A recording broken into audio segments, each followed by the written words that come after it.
Welcome to the Big World Made Small podcast for the adventure traveler. I'm thrilled you're here. My name is Jason Elkins, and in addition to being your host, I'm also a former U.S. Army paratrooper, third-generation commercial hot air balloon pilot, paramotor pilot, ex-Montana fly fishing guide, advanced open water scuba diver, and a full-time nomad that's visited more than 30 countries on 6 continents. As a seasoned adventure travel expert with a passion for creating and sharing meaningful experiences, I'm on a quest to impact the lives of adventure travelers, tour operators they rely on, and the communities that host them. Every week, I bring you exclusive interviews with fascinating adventure tourism experts who have agreed to share their personal stories, favorite destinations, and some invaluable travel insights they've picked up along the way. We'll enjoy a casual conversation, create some connections, and likely share some laughs. It's my hope that by the end of each episode, this big world will feel just a bit smaller. Let's get started, shall we? Welcome back, everybody, to another episode of the Big World Made Small podcast for the adventure traveler. Happy to have each and every one of you back today. And when I say back today, that also applies to my guest. We've got Vaibhav Kala. He's the founder of Aquaterra Adventures, and this is his second time on the show. So Vaibhav, welcome back. Happy to see you again. Thank you, Jason. Thank you for having me back. Good evening. And it's great to be back. It's pretty cool for me because you're actually the first guest that's come back for an encore conversation. So that's pretty cool. So we're gonna catch up on some things that have happened since the last time we spoke, which was, probably a year and a half ago, kind of back in the beginning of the Big World Made Small podcast days. And I think a lot of things have changed for both of us. So I'm excited to catch up on that. But let's get our listeners caught up. The ones that haven't heard our last episode, we want to kind of give them a fair shake at figuring out who you are and what Aquaterra Adventures is all about. So let's start with the elevator pitch. What is Aquaterra Adventures? What should people know? Jason, we've in the business of limbs and lungs travel. We are a 30-year-old adventure travel company based in India, but we operate throughout the Indian Himalaya and overseas.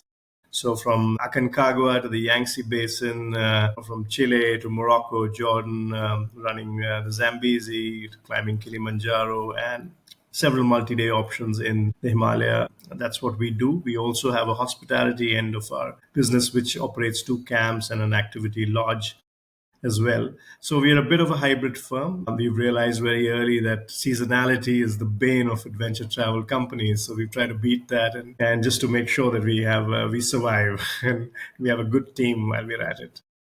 Makes a lot of sense.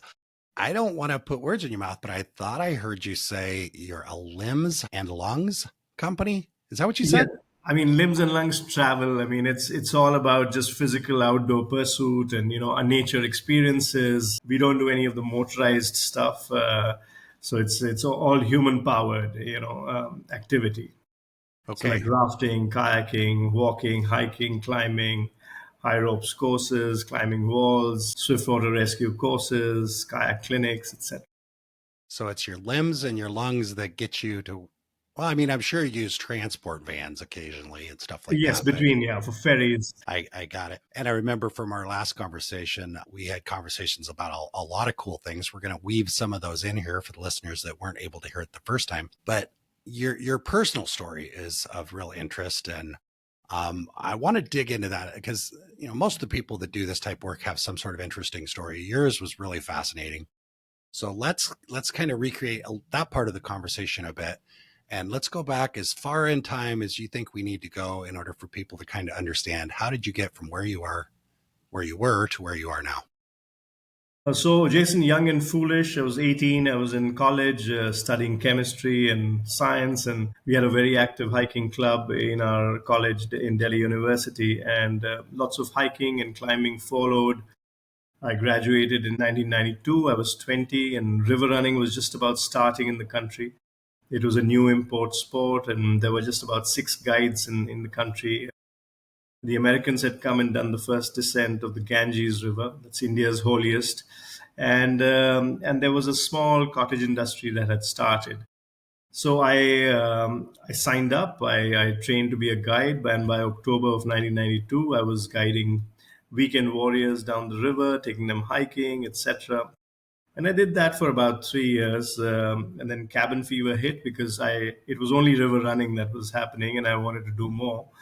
So I bummed around. I was a freelance guide for treks and river trips and for a bit, and then started Aquaterra at 23 with an old friend of mine, Solil, and both of us set this up in 1995. Finished 30 years. Solil stayed on for about 9 years, and then he left the business to settle in the mountains. And he still guides Aquaterra trips, by the way.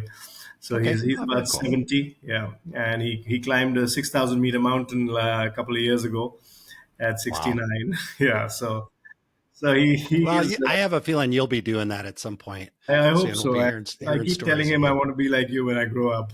So It's very cool. if I can be like Solil, I'll be happy.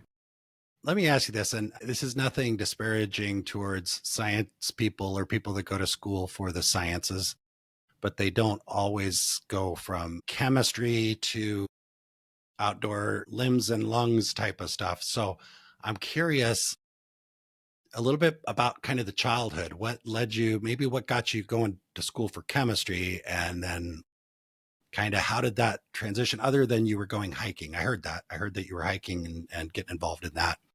But why did you choose chemistry?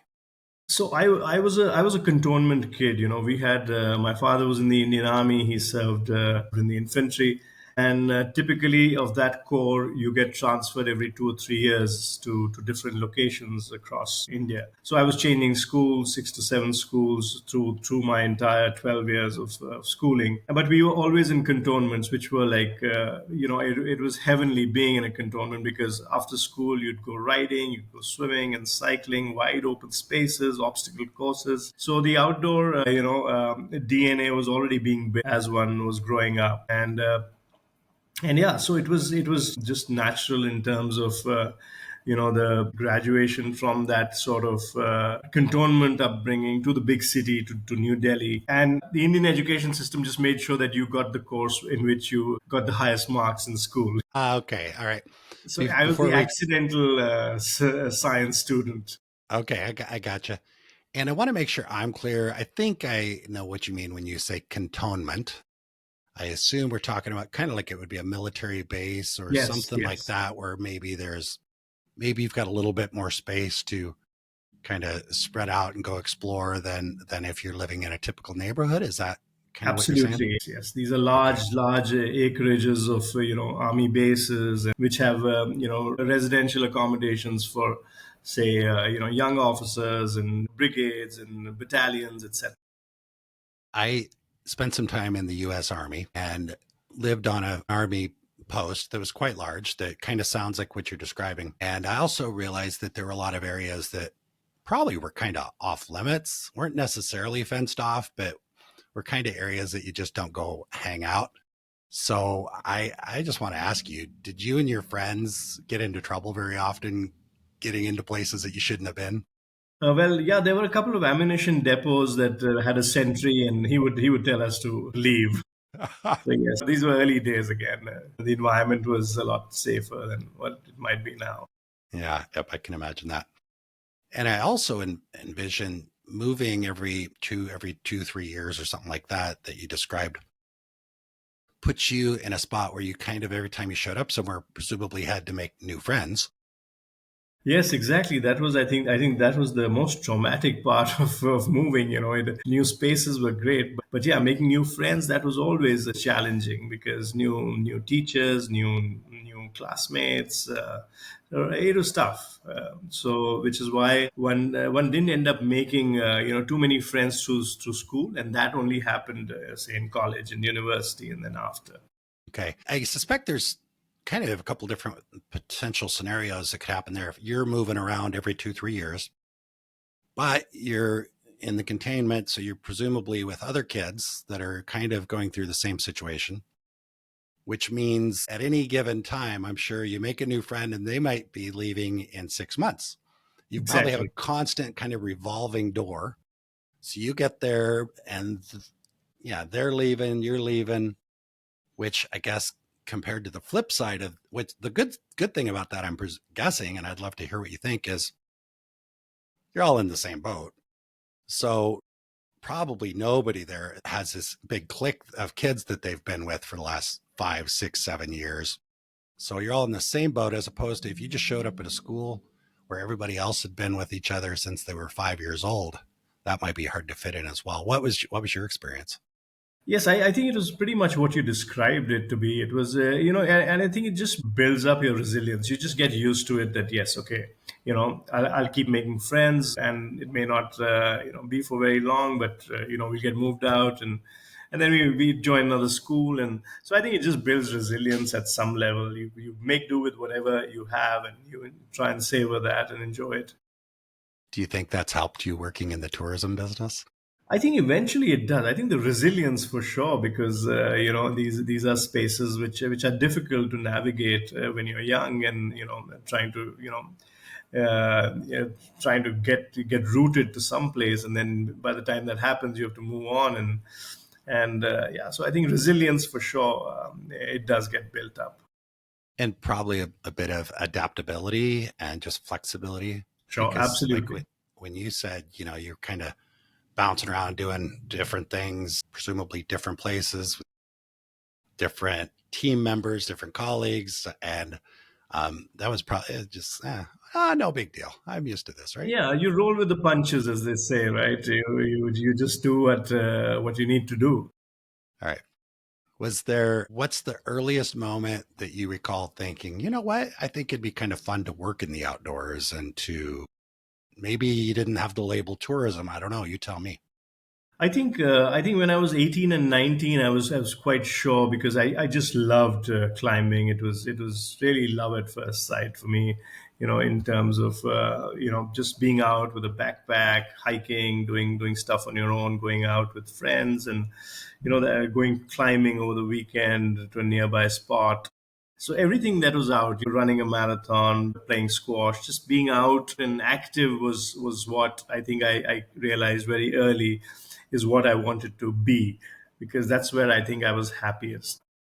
Can you either, maybe you've experienced this and actually experienced this, but can you imagine or did you imagine what it would be like to have a conversation with your parents and say, I know the Indian education system thinks I should be a chemist, but I want to be climbing mountains or rowing boats down rivers. Did that conversation come up, or was that like, It did. obviously, no, we're not going to discuss that? Or what was that like? No, it did, and obviously, as parents, they were concerned, because nobody knew, like, what kind of employment would rowing boats down the Ganges would be like. I mean, this was 1992, and it was unheard of. But I had very good support. I must admit, my parents were fine with it, and because they knew that my mind was made. But it was very, very early days, even in India, even anywhere actually, except in you really organized mature industries like the US. It was different, but like in Asia, it was very, very early days for river running and hiking and climbing to be offering employment to people, or giving them longful a long gainful sort of employment. So it was rough, So and it when could you have say gone they, very wrong. yeah, exactly. And when you say they were supportive and all this, but you still went to school, you still, right? There wasn't they're supportive. Was it, okay, yeah, we support that. That's a great goal, but you got to go get your bachelor's degree in chemistry or something first, or what was that like? Yes, so they did tell me, finish your 3 years and then you do whatever you want, but finish your bachelor's degree, and then you do whatever you like, but Do finish your you, studies. I mean, obviously it worked. I guess we're having this conversation. It worked fine for you. Do you regret finishing school or going to school? Did you feel like you would have been, was it a waste of time or was it good for you? I think initially I thought I would gain a lot by not having finished college and just being ahead in my career by a couple of years. But I think in hindsight it was good, because you finish off, you're a little wiser, and I think it really helped eventually. Even with the network of friends and connections that you make through college, it's important, and it's good to at least have a degree. Yeah, had Right. had things gone south. I get that. And you're about the same age I am. I've got kids. I've got a couple adults now. Do you have kids as well? Yes, I do. I do. I'm going to be 54, and I've got a couple. All right. So, based on what we were just discussing, okay, you can do whatever you want to do, but you need to go finish school first. Has that changed in the last, since you were back at that age? Did you give them the same advice your parents gave you, or has it? Yes, I mean the advice has been the same. Finish your studies, get a job. It's yeah, pretty standard conservative outlook in terms of just making sure you have all the paperwork with you. Do whatever you want after, but get that paperwork All sorted. right. Yep. What did your kids end up doing then? So my son is, in fact, he's in Canada now, and he's finishing in December, and he's got a job lined up for next year. So he's one line item off my expense book. Congratulations. That's Thank that's you. exciting. And was there ever a moment when he said, Dad, when I'm done, I want to go be a ski instructor or a rafting guide or a mountain guide or anything like that?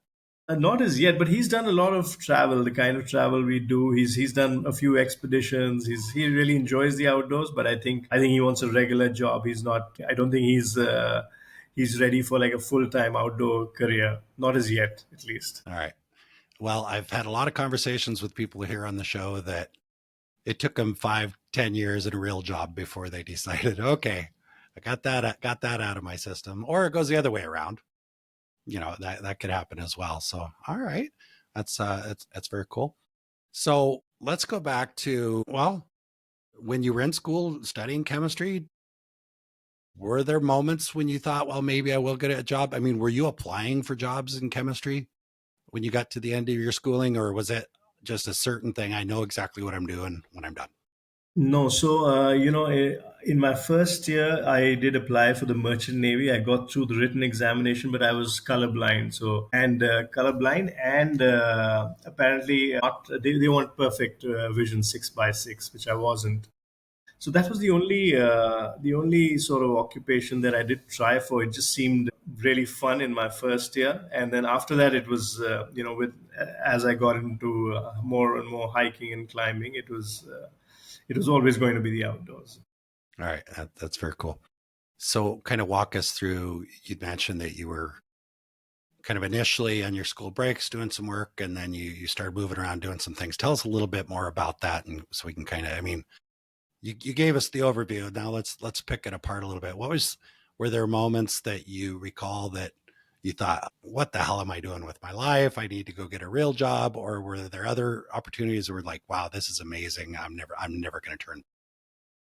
So I think the first 2 years of me, guiding professionally were very exciting, and learning a lot of learning, because also uh, it was 1992, 93. It was you couldn't even get proper equipment in country. Importing gear was everything was challenging.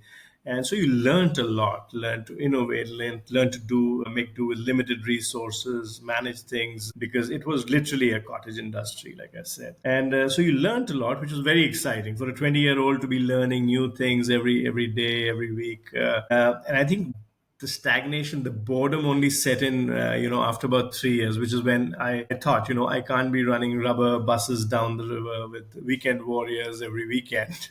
you know, I wanted to do more because I was skilled in mountain climbing as well, and I loved hiking. So I didn't want to just be a river guide, and I wanted to really take my other skill set, put that to good use as well. And there was not much in terms of the industry at that time, so then that's when I quit my job with the river company I was with, the one I trained at, Himalayan River Runners, and then I freelanced, just figuring out what I wanted to do, etc. And that was the scary bit, because there was no money. That you would freelance, you'd depend on someone giving you the odd job, etc. And then you started the company. I started it when I was 23, and young and foolish, but you just went with the heart, and you had a dream. You had a vision that you wanted to do more river trips, mountain trips, and more.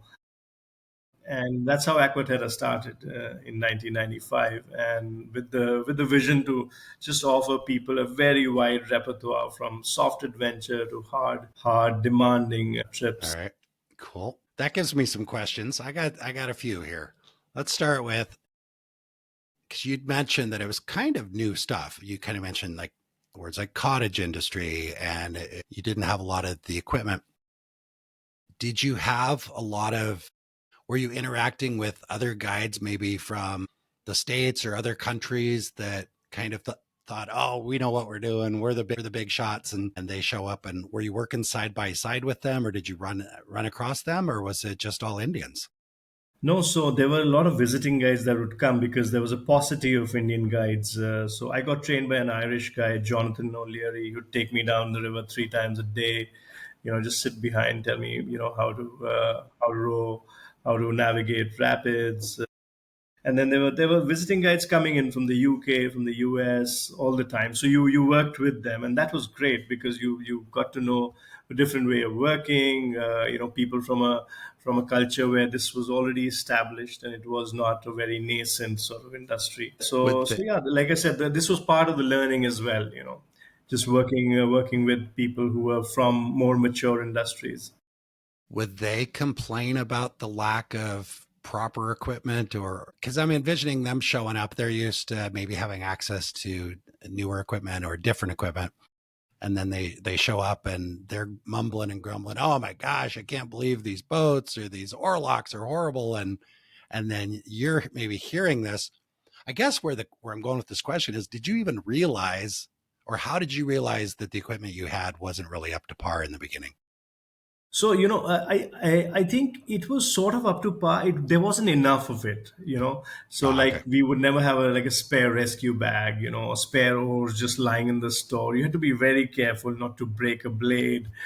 So there was that sort of feeling always that this is very precious stuff. There was only one self-bailing boat on the river in the 90s. So it just gives you a sense of what it was like. But I think everyone who came into India, I mean, India is so fantastic in terms of the culture and especially the mountains. We're not talking about the Delhi belly, big city, hustle and hassle sort of exposure, but you're in like pristine mountain country and in the Himalaya. So everyone gets just blown away with the resource, and the scale of it. So it was great. I don't think there was ever a point where they would feel like it was a disadvantage They were just because I happy to think the be other there, aspects probably. just made up for it. Yeah, yeah. We're going to discuss that. And before we go any further, I want to figure out, like, were your parents still supportive? Because when you're 19 and you're like, I want to go be a river guide, and they're like, yeah, sure, whatever, but make sure you finish school first. Once you finish school, you can do whatever you want.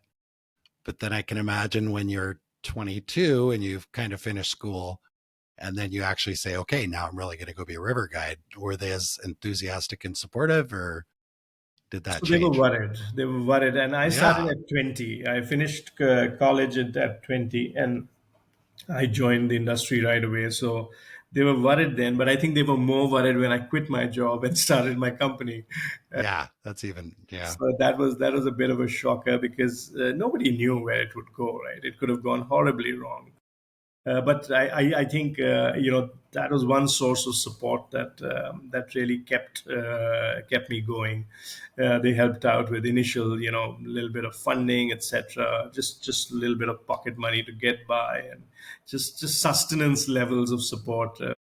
I could lean on them, So that was great to know that they were there for me for those few years that I needed some support in terms of financial help. And then I think also the right place at the right time. No, Jason, the industry was just about growing, and so that also helped. It was an advantage. We got the early mover advantage. There were very few players in the market. If you did a good job, you'd get more work. The word would travel really quickly. And I think that was the basis of our business model, just high degree of referrals, word of mouth, reputation, etc. And we were young. I was willing to work. I would work 18 hours a day at a trot, no problem at all. So I think in terms of the right time, right place, that really, I think that was the secret sauce. It's important. You look at a lot of, successful business leaders, well-known business leaders. Maybe it's Bill Gates or Steve Jobs or some of these people that just kind of, if you read about their stories, they just were in the right place at the right time. They happened to live right next to a university that had a big mainframe computer that they got access to, 10 years before anybody else really got access to those types of things. So that Yeah, makes a and lot of luck sense. plays such an important role, right? Being in the right place, right time. You can, I mean, it's you can work very, very hard, but if you're not at the right place at the right time and a huge slice of luck, then I mean, things may not work out the way that. No, well, it's good to, I mean, we've got some interesting things happening in the world right now that are opening up, that right place, right time. It's scary for the rest of us, like for me anyway, that it's like, well, I'm not sure I'm at the right place at the right time, but there's some people that sure are right at this moment. So anyway, I wanted to ask about, and I don't know how deep you want to go into this, but I suspect that young man, early 20s, maybe I don't know if there's family pressure or not, but there's usually an element of, what's my life going to be like? What kind of relationships am I going to have? Am I going to have a family? So I'm imagining a young man in his 20s who's kind of a rafting guide slash freelance mountain climbing guide slash hiking guide slash, okay, I'm going to start a business. And these are things that most people don't even probably realize it exists at that point in time. So if you meet a nice young lady and she's like, oh, what do you do? And you say, oh, I went to school for chemistry. She gets all excited maybe. And then you say, oh, but I'm a river guide. Was that a challenge, or were you even paying attention at the time? I think I hardly got to socialize when we were young. We were always up in the mountains, so it was there was no Well, social that life. makes it tough too, doesn't it? Yeah. Yeah. So it was, and we had to. Those were days when we had to drive 114 kilometers two ways to make a call to Delhi to find out whether there's anybody coming that week. So I mean, infrastructure was a challenge. There was telecommunication wasn't there. There was no internet. So yes, it was easier in a way that there was no distraction, and there was no connectivity. So like you said, the right place at the right time Absolutely. with few distractions. Yeah. That can be helpful because I get that sometimes that is a distraction. I remember last time we spoke, we talked a fair bit about kind of safety. And this is what's prompting this thought in my head right now. Again, as we're talking about, cottage industry, kind of new. You mentioned things like we didn't have maybe a spare oar in the boat, or things like that, or safety bags. And I'm curious, when you got started with this, was there any sort of licensing or requirements, and how has that changed over the years? So, in terms of the rules and the regulations, it was the early operators, including us, who helped the government chart out the policy and the framework and the advice, because governments didn't know any better. So they relied on professionals to help them navigate the policy and put that down. So a lot of the Indian safety guidelines were written by the older operators, including us. And so that really helped because we got really authentic information in.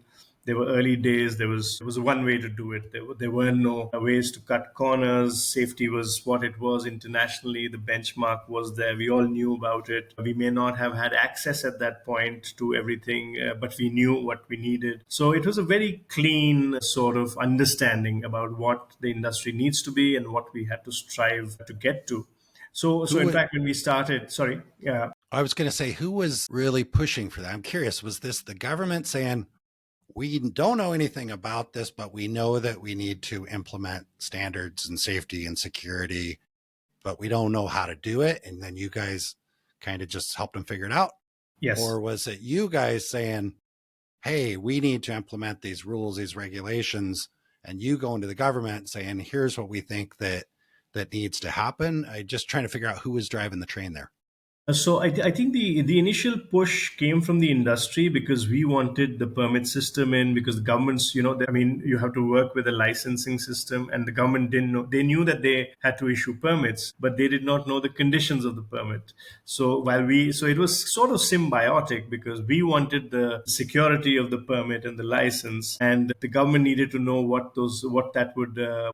So it was fairly symbiotic. We pushed for the proper licensing mechanism, the conditions, the rules, and the guidelines, etc.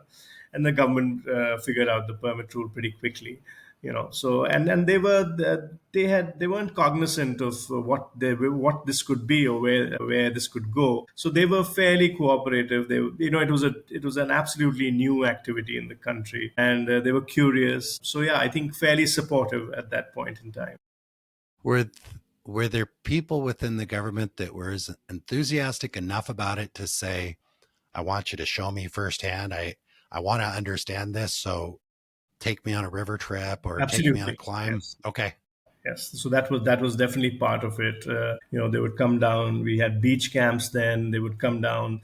The Wildlife Institute of India did a full research paper on how beach camps were sustainable and they could run responsibly with dry pit toilets above the high water mark, etc. So there were studies done on it. The IITs came in. The government was fairly proactive in making sure that what was happening was under proper guidelines. Do you recall the actual individuals you dealt with at that time? Were they enthusiastic? Was that like a real treat for them to get to go out and spend time on the river with you guys? Or was it Absolutely, okay? absolutely. I remember, a few conservative forests of the Bhagirathi circle under which we came. Very, very good people, foresters for who protection of forest was paramount, and they loved it. They saw that this experience wasn't at odds with the forest that they were supposed to protect. In fact, our presence stopped, illegal hunting, dynamiting for fish. So we were sort of guardians of the river as well, and they saw that, I think, and that's why it led to more growth over the years. That makes sense. Were there people either kind of in the industry or maybe that had other interests that were resistant? So what I'm thinking here is maybe an operator that doesn't feel like they've got the resources to buy the safety equipment, or they don't want to jump through the hoops, or they want to, or maybe there's, you mentioned fishing with dynamite or whatever, blowing up, that type of thing. So were there other elements out there that were resistant to you guys being guardians of the river? I guess is what I'm saying. So that did start as the industry mushroomed, but this was only in the late 2000s. So only about 15 years ago, when it started to really mushroom, where the problems started to occur: overloaded boats, accidents on mountains, single raft trips going without proper permissions, unlicensed boats, unlicensed guides. So that whole massification, as it began, then there started the shortcuts, for the industry and industry players. So that did happen, and as a result of which, in 2015 they stopped beach camping along the Ganga, because there were many violations, and so instead of punishing the violators, they just shut down the beach camp industry. So it's typical government reaction in South Asia. If something goes wrong, don't try and fix it, just shut it down for a while. And so we all bore the brunt of, in an industry that we all worked very, very hard over 20 to 30 years to set up the beach camp industry, which was boundaryless experience, for people to come and experience the great outdoors. So that was the end of that. What do you think it was? You mentioned it was, did you say about 15 years ago? Yeah, 10 to 2000, sorry, 15 years ago? 10 years ago. 2015 was when the National Green Tribunal shut down beach camps on the river. Okay. So what do you think it was that started causing all the problems? Or did it sounded like what I heard was things were going great and then something happened. We started having these problems and then they shut down the beach camps. What started causing the problems? So I think it's just that proof of concept when it's there, and it shows itself to be, highly successful and working. You get more people in the trade, more people want to do the same thing. But the outdoors is, as it's more about. It's always been about outdoorsmen or outdoors women leading the charge. It's not never been a regular business option. It's always driven by passion and the need to want to have a lifestyle of spending time in the outdoors and combining it with livelihood. But then when it just becomes business, then you have a lot of people coming in, and especially in a populous country like ours, 1.4 billion people. There's a lot of people who wanted a piece of the pie, and but did not have the passion or the know the wherewithal to know how to operate safe trips. And there came the violations. The accidents started on mountains, on rivers, And even now, we have a lot of bans that come up because of unscrupulous operators that want to run mass trips into very fragile zones, and eventually the impact is there. It's there for everyone to see, and then governments just come in and shut areas down. So that is one of the greatest threats to our industry is over tourism, and that is one of the bigger challenges, biggest threats that we see for us going forward. I'm curious, in your area in India, does that show up and kind of, I'm just going to say, mess it up for everybody?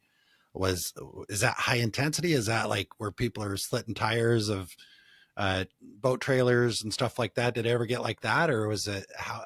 I'm just curious what that was like. No, it's not come to that yet, but there is a definite need to speak out against the over tourism. Also, it's a poor country, right? So operators who are doing mass traffic at very low prices, they get more people into an area, which means also that more people are getting employment. Also, it's double edged because the local people don't understand that more sort of traffic at even though in the short term it might provide employment, it does great damage to the very USP of the area, which brings people to it in the first place. So if they destroy that USP, then people eventually will stop coming. So it's double edged. We're trying to sensitize governments, and hopefully new policies will come where group sizes will be regulated, guest to guide ratios to reduce accidents, etc., will come in. So as part of industry advocacy, we work a lot with trying to instill that into governments, and we made some pretty good headway. Okay. As far as the demographics or the typical person, the typical client, let's say the typical client that you would see on the river 30 years ago compared to now or 10 years ago when this stuff really started coming to a head, has it changed dramatically? Because I heard you mention more operators, lower prices, more people. Does that mean more local people, more Indian people, or is it just across the board more of everybody? So I think the guests who go for those mass trips at low pricing are largely local people because they don't understand value based pricing. They understand cost based pricing, but they don't understand value of safety, of guest to guide ratios, what kind of tent are you using, what kind of hygiene levels exist on the trips, etc., etc. So yes, that is something that we've seen the rise of domestic tourism contribute a lot to the over tourism in our mountain areas, and the only way it can be controlled is by proper policy that eventually states will have to come into and enforce and But I regulate. suspect that's difficult because I'm imagining a politician that maybe gets it. Okay, we can't have so many people in there. So we need to limit the number of people, which then means it's more expensive for each individual to go in there because there's fewer permits. And now it goes to a situation where not the only people, obviously there's a lot of people in India that have money. Maybe a lot of the local constituents might look at it and say, geez, you're pricing it out to where I can't take my family to go enjoy the river. And the only people I see on the river now are tourists from the US or Europe. And that's not fair because this is my river and I should have access to it before somebody from outside the country. So then the politician's like, yeah, how do I go against my local constituency that's voting for me or involved in, I don't know how the political system in India works, so you can steer me in the right direction. But is that a kind of the scenario? Because I've seen that I was a fishing guide rowing boats down river in Montana, and I saw things like that. So I'm just curious. Yes, you're absolutely right. And what happens is that if you regulate the kind of traffic that would go to, say, a certain valley because it's mass and low priced, if you stop that, then that short-term employment that is being offered that goes out, and then there'll be obviously be human protest that, hey, we want that income to come in.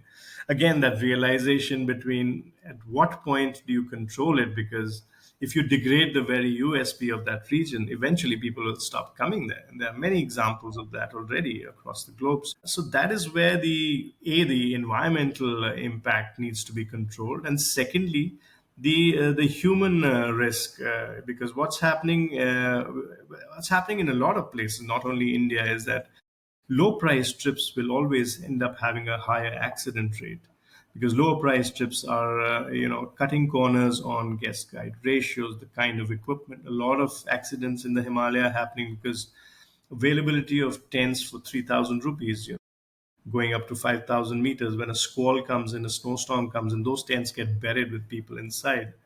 Whereas, the difference between, say, a North Face, VE25, which can go to South Col and Everest, the price difference is a lot. It's about 30, it's over 30 times landed price in India, but that will ensure that you never get stuck badly or buried, in a snowstorm. So I think that is where the cost-based price versus value-based pricing will come in, and it's always the discerning customer who will realize, what are those questions that they need to ask. And I think it's a cycle of learning. Eventually the industry, the customer also has the onus to be aware and ask the right questions. And eventually, I think it's a long, slower cycle in Asia, because it started off that much later than the rest of the world, the rest of the Western world. So, but I think that will happen, because we see it. We get discerning customers who understand this, and those are the people that we want to take care of in the mountains. Right, right. When we talk about or we hear about over tourism, it's a big topic, big discussion that everybody in our industry is talking about. And when I think of over tourism, or when I think a lot of people think about over tourism, they're seeing images in the news of people in Barcelona or Venice or Rome protesting on the streets. We don't want the foreigners here. Send them all home. We're pissed off. We're done. We're done with this. We don't like it.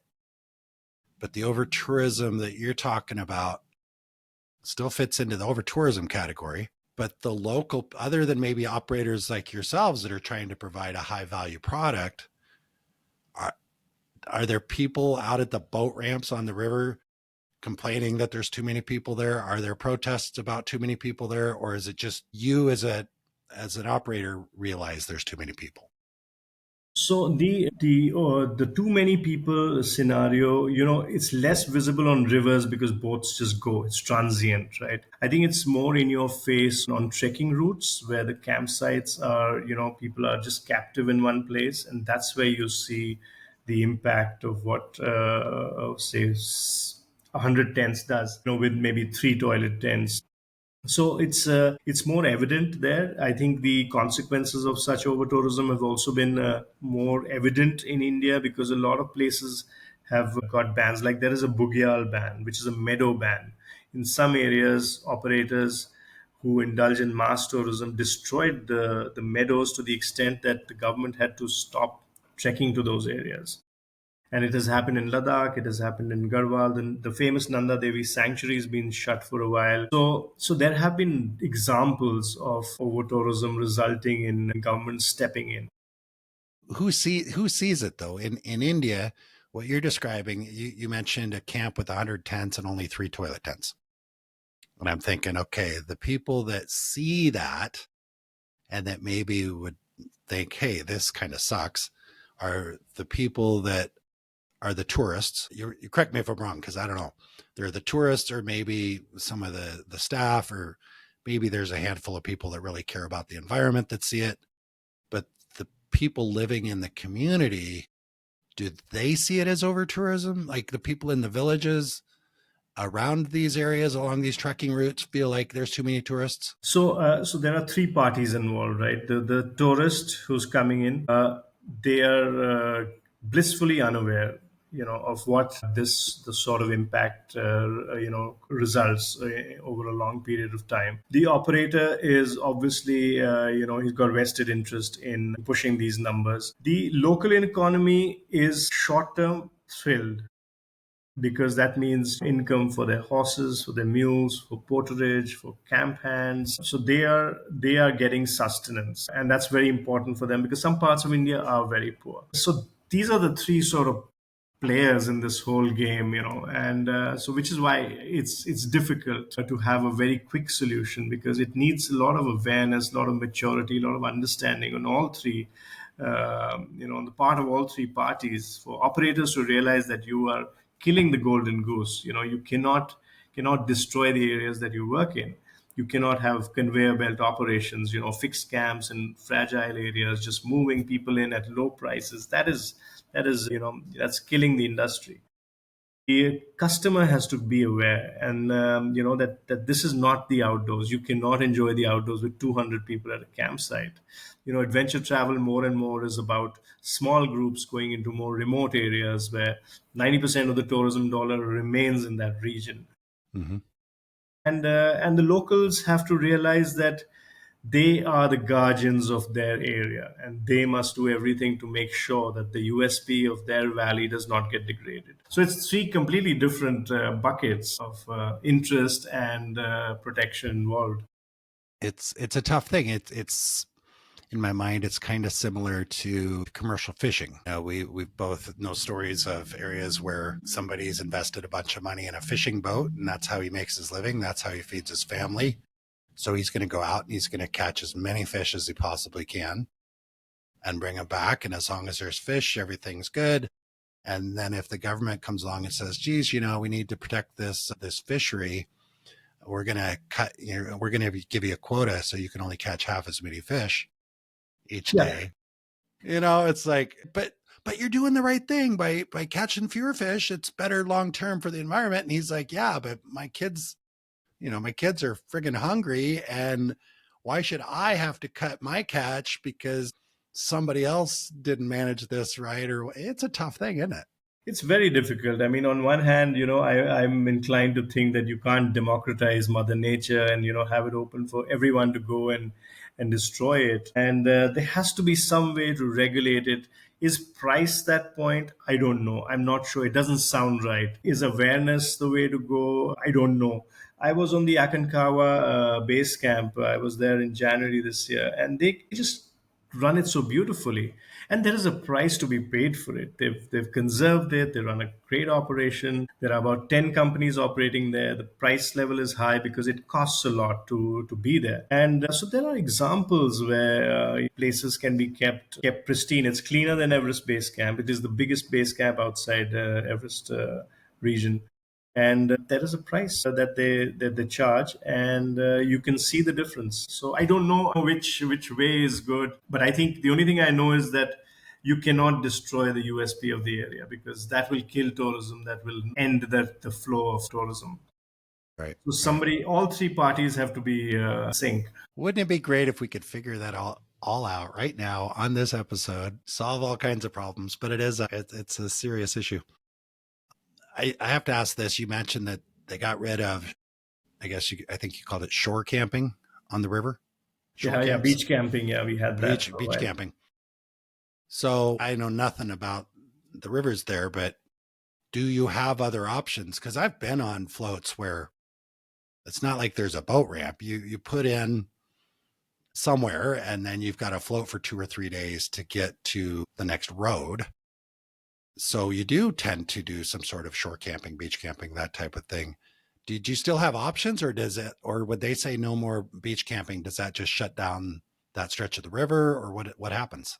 So the beach camping, the fixed beach camps have stopped, but we run the most number of expedition trips. We run about 12 multi-day trips, rivers in Asia. So we have a lot of long rivers because of the Himalaya. We have, you can put down 180 kilometers over 6 nights camping. So we do a lot of self-contained expeditions in India, much like the Colorado River. You start at Lee's Ferry and you go all the way down. We have a lot of those rivers which provide that length and that distance to do that. So yes, we our river operations are still very strong because we are able to go to other places and run those multi-day trips. But the threats are still there. The road building is going on, and that's killing the trekking industry, because the roads are getting to over every high pass that you trekked over. Dams are killing rivers. We are having to run harder water because the dams are in the way. So yeah, I mean, it is changing. The whole industry has turned on its head in the last 3 decades. Development playing a toll, greater disposable income, lack of awareness. I mean, there are just so many factors that are playing pulls and tugs at the industry that it's fragile. Want to make sure that listeners to this, well, I want us to be completely honest and I don't want to get to the end of this conversation. We end the conversation, I stop the recording, and then we both reflect back and think, geez, we kind of made it sound like India's done. Like there's, it's overcrowded, over whatever, and I guess we need to find somewhere else to go, because I don't think that's the case. Number one. Number two, like me, even on our last conversation, I learned so much, because for the typical American that hasn't been to that part of the world, you say, oh, come to India, visit the Himalayas. I'm like, I'm not hiking Everest. I'm not going to do that. Why should I go to the Himalayas? What else is there that I can do that maybe doesn't fit, like ice and snow and being miserable on top of a mountain and I might not make it off of. So let's talk a little bit about what's the good stuff in India that people need to know about. Yeah, absolutely. I mean, we were talking about the risks and stuff, and I think every valley, everywhere where tourism is rampant, faces the same challenges as India does. But we are large. Over 70% of the Himalaya lie in India. I mean, next month I'm guiding 2 trips back to back in, what is possibly the last biodiversity hotspot on the planet, in the northeast of India, absolutely untouched. It sees maybe I'm on the Kaming River, which sees maybe 2 trips a year. On the Siang, we are still the only operator 23 years down the line that's starting from the Chinese border. So there are still spots. You can be on a cruise down the Brahmaputra River in a big ship in luxury, or the Ganges. You could be, in a wellness station in the Himalaya, or by a beach, or in a forest. So, I mean, there are just lots and lots of options in a area which has so much diversity. You've got the world's biggest mountain chain, you've got big deserts, forests, coastlines. It's a big country, and it faces a lot of challenges in the areas that we just spoke about. But those are challenges that exist everywhere where there will be, a popular tourism industry. But India has the whole Northeast, for example. It's absolutely untouched. There's 7 large states with absolutely stunning, pristine scenery that is still open. There are parts of Ladakh that are untouched. Kashmir is absolutely stunning. There's not a place on the planet that looks like that. So I mean, there is great diversity. If you look at just diversity, we are lucky to have the Trans Himalaya, which you can work, you can travel all 12 months in India. Even through the monsoon, you have areas which don't get the monsoon. That's great we are probably one of the only adventure tourism destinations where you can adventure 12 months without the weather getting to you. So, yeah, sorry. When you say, here's honestly what comes into my head. When you say, this area is beautiful and it's untouched, and there's another area that's beautiful and it's untouched, and this is me as somebody who grew up in the United States and is not familiar with India, I'm thinking, if in my mind, if it's in India and it's untouched, it's because it's 20,000 feet above sea level, and I'm going to have to kill myself to get there.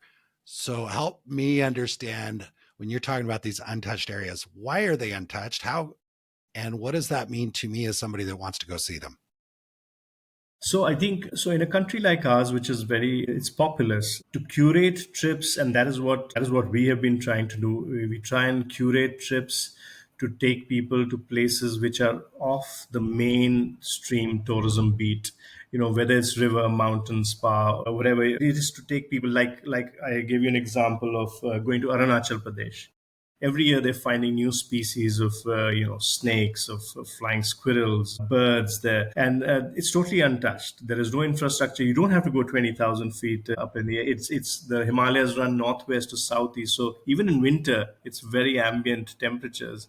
You can go self-contained. You can do mountain bike. You can go for hikes without seeing anybody. So there are areas that even in Kashmir, 4 years ago, we opened up this place called the King of Meadows, and just nobody there. Miles and miles of open meadows. You can go horseback on it. You can even ride a bike on it, a mountain bike. You can walk. So there are still parts, and that is where the secret sauce, like I said, it's operators have to come out understanding that the ethos of adventure travel is small group travel into areas where it is possible. You can't take large groups into very remote areas, which is why the solution is to find places which are many in India.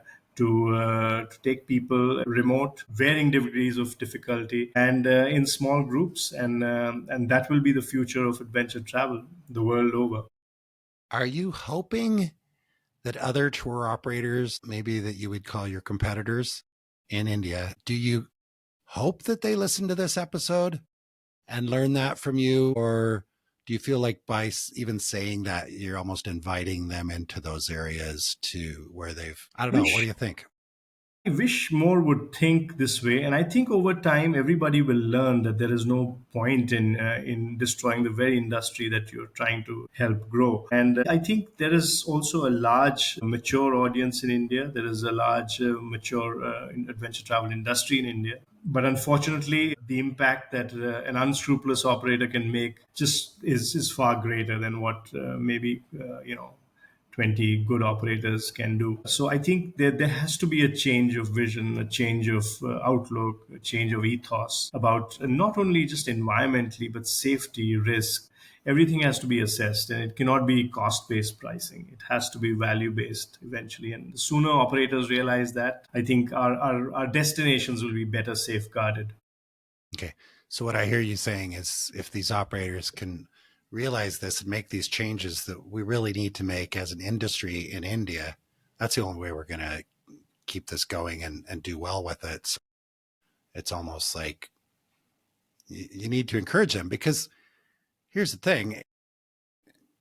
If you've got a handful of operators that are just really, I'm just going to say, I shouldn't, maybe it's too dramatic to say killing people on rivers and mountains, or providing poor experiences for people. People go home and say, yeah, I went to India and it was, oh my gosh, it was horrible. Because there's parts of India that already struggle with that, with reputation, right? Absolutely.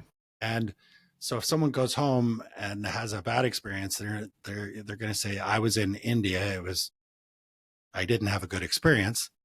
They're not going to say, well, I wish I would have picked Aquaterra Adventures. If I'd picked them, it would have been a good one, so you kind of need the people around you to be doing a pretty good job as well. No, you're absolutely right. I mean, each of our guests, we should be looking upon them as our ambassadors, India's ambassadors. Do you know, I don't want to put you on the spot. I told you we didn't have to do any homework for this, but do you have a guess what, like, I mean, there's a lot of tourists that go to India. Do you have ideas of like what percentage of, I don't know, tourists that go to India are from the US or Europe? Or do you have any numbers on the top of your mind that you can think of? Or I don't have the exact numbers right now. No. I'm sorry I asked. No. I was just trying to envision, like, is this, No, but the US and England are big markets. I know that for sure. Germany. Let's talk about your clients. Your clients that come visit India, are they mostly from outside of India, mostly English speaking, or how would you just generalize your typical client? So they're nearly all English speaking. It's a mix of both Indians and non-Indians coming from Europe and the US mainly. And it's seasonal, the inbound season moves typically from July till Jan, Feb, and through the winter in India, maybe, in Feb. So it's about half the year. And the domestic season is throughout. So over time, the domestic population of tourists has probably grown. It was maybe when we started, it was 80% inbound and 20% domestic. Okay. And now it's about 60 to 65% domestic and 35 inbound. Okay, because the numbers have grown. Right. And I'm curious about your other destination, because you're doing a lot of stuff in a lot of cool places. You mentioned Aconcagua. There's other places out there that you're doing. Are these the people going on those trips with you, are these people that generally visited you in India first? And that's how you develop the relationship? And they're like, yeah, bye, Pop, where you going? I'll go with you to the next place. Or what does that look like? Are they Indians traveling with you on occasion?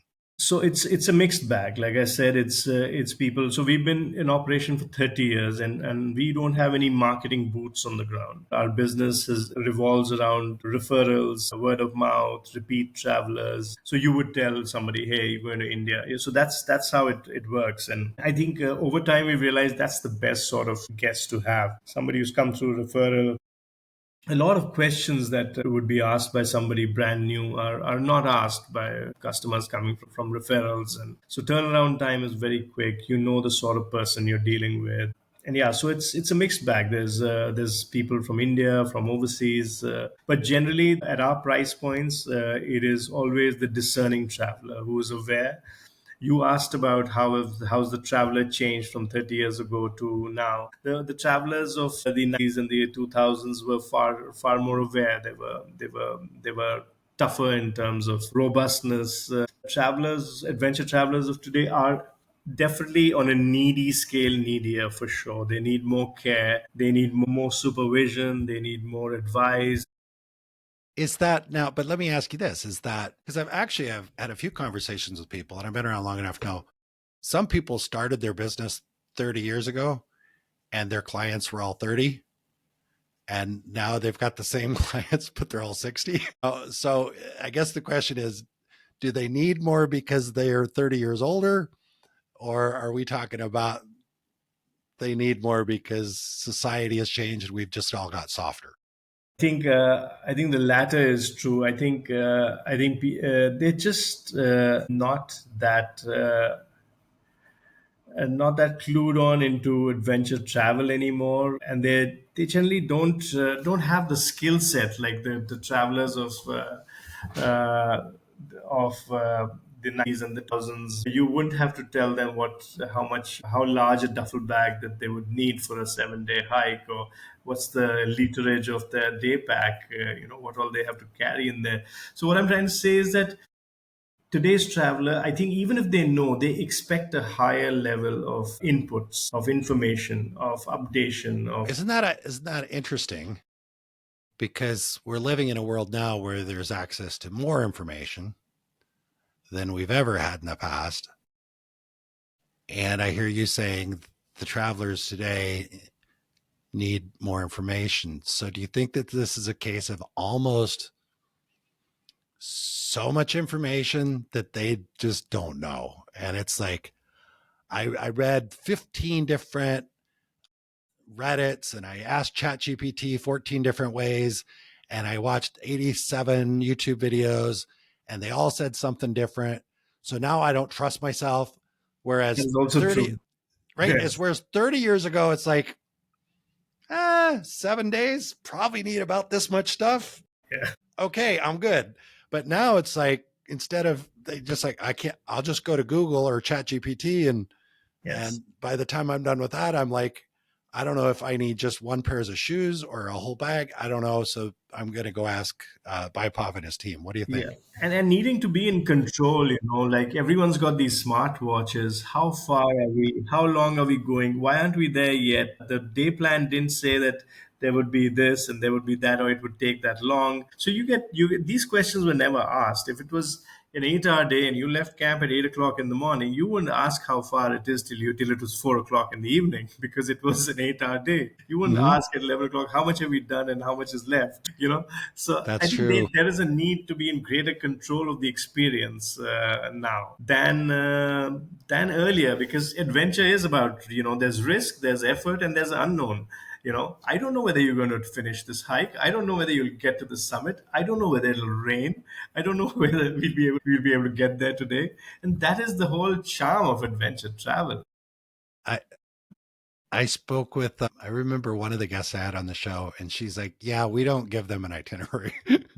It's we very we smart. we just tell them, you show up on day one, we'll pick you up, and 8 days later, we'll drop you off at the airport, and don't worry about what we're doing in between. We'll do stuff like they'll just trying to generally we'll spend some time doing this type of stuff. We'll spend some time doing this type of stuff. We'll eat well and we'll stay in nice accommodations, but we're not going to pin anything down because that gives us the flexibility to adjust by the group dynamics or by the seasonality or the weather or whatever. And I thought, well, that's kind of ballsy, and it's working. Don't you kind of wish you could do that?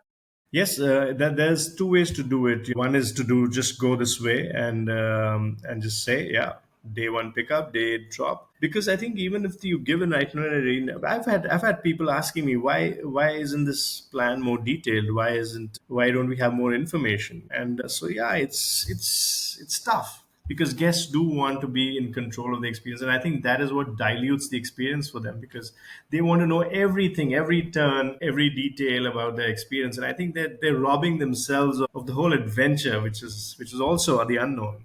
Yeah. Well, I think part of the challenge is if you look at personality types and, in general, what type of personality makes enough money to go on some of these trips is, it's generally people that are pretty consistent and have schedules and routines and really good habits that serve them really well when they're in the workplace, and they've got an executive assistant that has their day outlined every 15 minutes, and it works really well for them in that environment. So then they kind of want to take that with them into the other environment where somebody like myself that's kind of a free spirit, and I mean, I literally don't know where I'm staying next week. I've been traveling full time for 4 years. I don't know where I'm staying next week.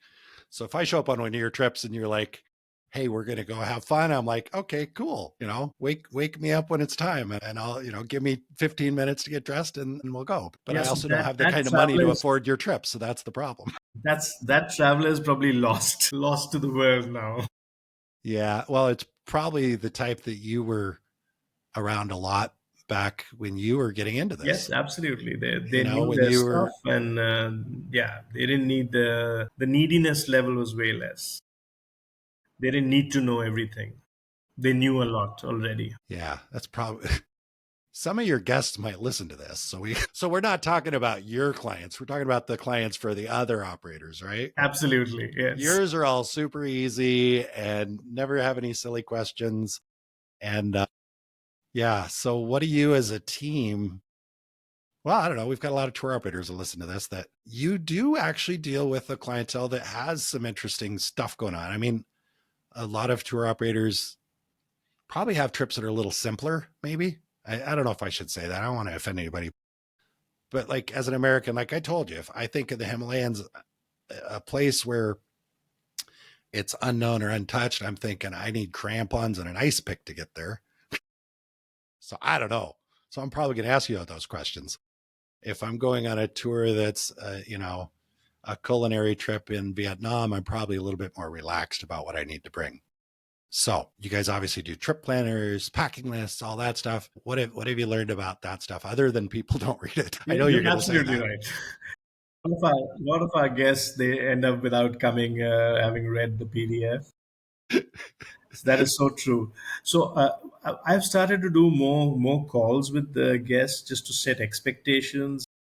Some of our hard hikes, say Mont Blanc and Dolomites, you have to get people onto a call and just tell them that you need to do this much in that amount of time because otherwise you won't complete it. So I think there is also a need now with all the factors that we discussed is along with the need for more information is to actually also lay it on absolutely thick and directly that this is what is on offer. And I think that has really helped us as a company because we run a lot of hard trips as well. And it's very important for us to tell them everything right at the start, and then we record those conversations. For those who missed, we send them with a note that you have to listen to this 45 minutes of packing and trip expectation. That has become a very big thing for adventure travel, and I think that's something for better. That expectation setting has become easier with technology, and it's also become a very important part of any adventure travel trip. It's interesting though. It kind of what you're saying makes sense because if you just look at how people consume content, right now. I mean, I do a lot of digital marketing stuff. You're obviously, you've been around this space. There's a lot of talk. If you go to an ATTA workshop or conference or summit or something, there's somebody's going to be talking about using video. So we use video to help us, reach new customers and get them inspired to where maybe they'll book a trip, because we know they're not going to read the blog posts. We know they're not going to read a really long social media post. So why are we still all doing these digital PDF trip planners, knowing damn well that most of our customers haven't read more than one page of anything in probably the last 5 years? So I love what you're saying. Do I'm a so group delighted to conference hear call, this right? from you. So it's obviously an international phenomenon that people sign up on trips worth thousands of dollars and don't read the PDFs. I'm very pleased to hear that. I think we're all wasting our time. I think maybe that's a business idea for me, because I'm often looking for, I really like doing the video stuff. I like having conversations like we're having right now. And I've been looking for different ways I can help support tour operators. And I was thinking, video testimonials, or maybe like video introductions to guides, like, or like your staff page on your website, instead of a little bio of, oh, they've been with us 15 years, they're certified this way, their birthdays are this day, instead of all that stuff, just do a little 60-second intro, like where the guide is actually, sharing a little bit of story like you are. But then as we're having this conversation, I'm like, yeah, packing lists and trip planners. Yeah, that's, because, yeah, okay. I think you and I need to test market some of that stuff. But all right, that's very cool. Anything you want to add to that No, I'm subject? good. This was great, Jason. Yeah, it's great insights and always fun chatting It is. It is. about the travels of adventure travel. Yeah, we've discussed a lot, covered a lot of things, and I know we could continue to do more. I remember at the end of our last conversation, I said, "Oh, you should come back. We can discuss some more." Right. Yeah. Thank you for And having me back. what's interesting is I remember our conversation from last time, and I'll tell anybody that's listening to this, we just had two completely different conversations. We discussed a lot of stuff this time that we didn't last time. The reason I'm mentioning that is anybody that's listening to this that's enjoyed this conversation wants to hear more. Make sure it's right on the website. You go back and find his other episode that we did together as well, Vaibhav, and it would be worth listening to as well. But yeah, I guess that's the question. Is there anything I forgot to ask, anything you wish I'd asked, or anything you want to make sure we put out there before we wrap up this conversation? No, I think we covered everything. That is, covered some morose stuff, some morbid stuff, and some fun stuff. Well, very cool. Well, I sure appreciate it. It's always good to see you. I look forward to seeing you in India. I need to check out the Himalayas. I think it's probably one of the most spectacular places on the You planet. must, absolutely must. And I'm excited to do that, and I'll come see you. And we should mention you still have the lodge, right? I don't know if you call it lodge. We have an amazing lodge in the Himalaya. It's only an hour from Dehradun Airport, which is a 25-minute flight from New Delhi, and you are in the lap of nature, overlooking the holiest river in the land, and just reserved forest, barking deer roaming around, bird song all day. It's fabulous, Jason. You must come out. I will. I remember last time we spoke, you had that, Yes. I think, was in your background, and it Right. was like that's why I remember it, because I remember we discussed that. So, all right, well, very cool. We're going to have a link right to your website in the show notes.